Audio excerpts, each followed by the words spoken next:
If you have been on a waitlist or a wish list for a Submariner for months or even a year, you might be getting frustrated by not getting to just buy the watch. You must think to yourself that there must be a watch that can give me the same kind of satisfaction, if not more, that would not require me to wait on abstract lists or pay massive premiums.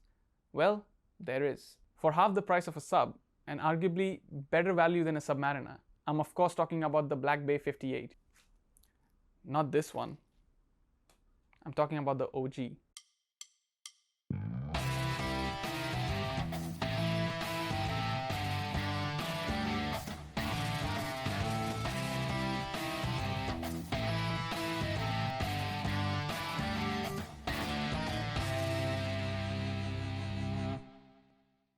I know we have had the new release of the Black Bay 58 navy blue version, which is being called the Blue Bay, but I'm not really a big fan of it. And that's probably best left for a separate video. I might just change my mind after I get my hands on it. I was lucky enough to only wait for a couple of months for my Submariner, but even during those months, I was really tempted to buy the Black Bay 58. It is without doubt one of the best releases of the last decade. The Black Bay models have really catapulted Tudor's brand name to new heights and has helped cement Tudor's standing as a giant on its own and not just being seen as Rolex's younger brother. I don't like the other Black Bay models because of the larger case size, but that's just my personal preference. In this video, I'll review the Black Bay 58 and use the Submariner as a reference and not focus too much on the sub. If you would like to watch my Submariner video, you can click here. A quick shout out to Jackie who lent me his Black Bay 58 for this video. Check out his Instagram and give him a follow. The Black Bay 58 was announced in Baselworld 2018 as a new addition to Tudor's Black Bay collection, which includes the likes of the Black Bay chronograph and the Black Bay GMT. The announcement of the 58 caused a lot of hype and excitement amongst Tudor fans and watch enthusiasts in general. Tudor had come out with the right watch at the right time. The Black Bay 58 got its design inspiration from Tudor's Big Crown Oyster Prince Submariner reference 7924 that was released in 1958. The 7924 was Tudor's first 200-meter water-resistant watch. The case size of this watch is 39mm, different from the other Black Bay watches that measure in at 41mm, apart from the Black Bay 36 and the Black Bay Bronze, which are 36 and 43mm respectively. The Black Bay 58 is much slimmer as well compared to the 41mm, the thickness being 11.9mm, which is just a perfect size for a tool watch and yet not too clunky. The lug to lug is 47.75mm. These proportions are quite close to the Submariner, but I dare say that the 58 feels like it would be a much better fit for most wrists. And another thing is that it doesn't have a maxi case like the Submariner, so it feels much more compact on the wrist. The lug width is the widely loved 20mm. The top of the lugs has a brushed finish and a sharp bevel that cuts around the edge of the case, something that's missing on the Submariner's maxi case. The sides of the 58 are polished, which is very much like the Submariner. It has an oversized crown with no crown guards, a throwback to the first Tudor dive watches, and is water resistant to 200 meters. The screw down winding crown boasts an embossed Tudor rose on a satin brushed steel crown, but the coin edge on the crown is quite tough to grip and can sometimes be annoying when you're trying to set the time.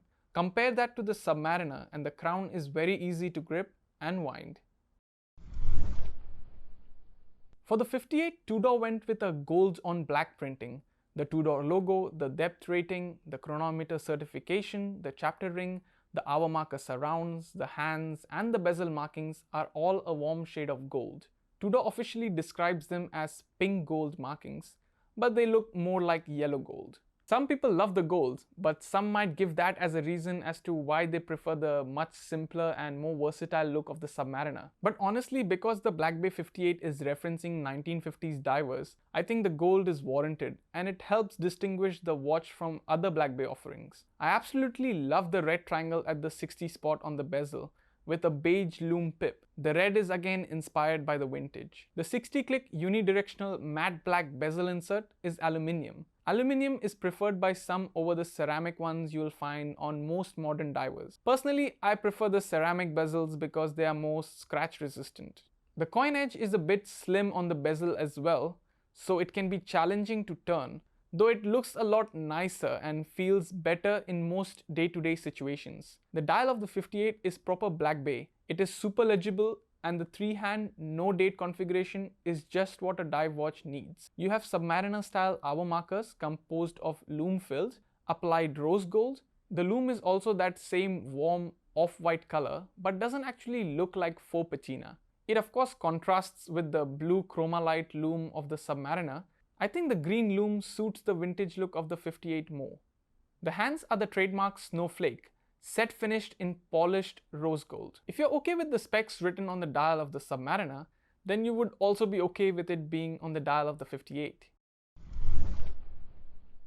You can buy the Black Bay 58 on a leather or fabric strap, but I think not just this watch, but any watch in general, I would always recommend going with a bracelet option, as you can easily swap it out for either a NATO or any other strap, but at least you have the bracelet so you can anytime switch to it. And on a dive watch, a bracelet is a must. That being said, I'm not the biggest fan of riveted bracelets.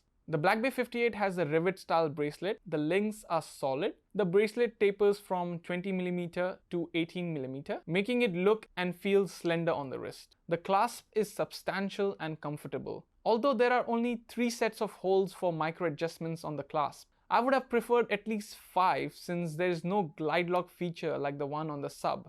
On the bracelet front, there's some room for improvement, and the Submariner's Oyster bracelet is much better. So at least in this thing, the Black Bay 58 can't match up to the Submariner. For the Black Bay 58, Tudor developed a new movement, MT5402. This in-house caliber is considerably smaller than the one in the 41mm Black Bay, enabling it to be encased within the 39mm casing, even though you can't see it because of the solid case back. And by the way, compared to the Submariner, at least the 58 has some inscription on the case back. At this price point, having an in-house caliber is a huge plus in my opinion. Tudor could have used an ETA movement at this price, but they put an in-house caliber, and props to them for that. It lowers their dependence on ETA and in return reduces their dependence on Swatch, as ETA is owned by Swatch. The MT5402 boasts an approximate power reserve of 70 hours and contains a non-magnetic balance spring and a free-sprung balance wheel. The movement is an automatic COSC certified chronometer, which means that it is tested to run at -4 + 6 seconds a day. That should be good enough for anyone. Coming up with their own in-house calibers opens up other revenue streams for Tudor because they can sell their movements to other brands. The Black Bay 58 really does look and feel like a vintage Submariner, with its beautiful classic aesthetics, stunning build quality, and a great movement powering it. This watch is definitely one of the best value dive watches that you can wear today.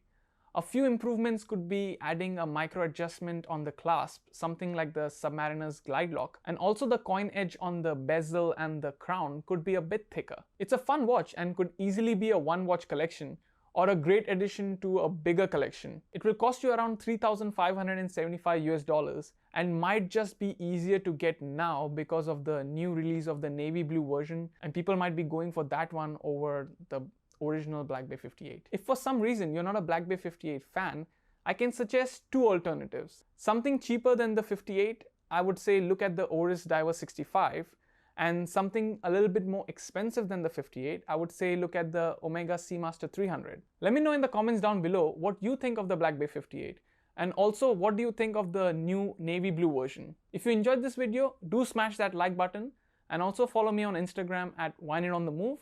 Until next time, cheers.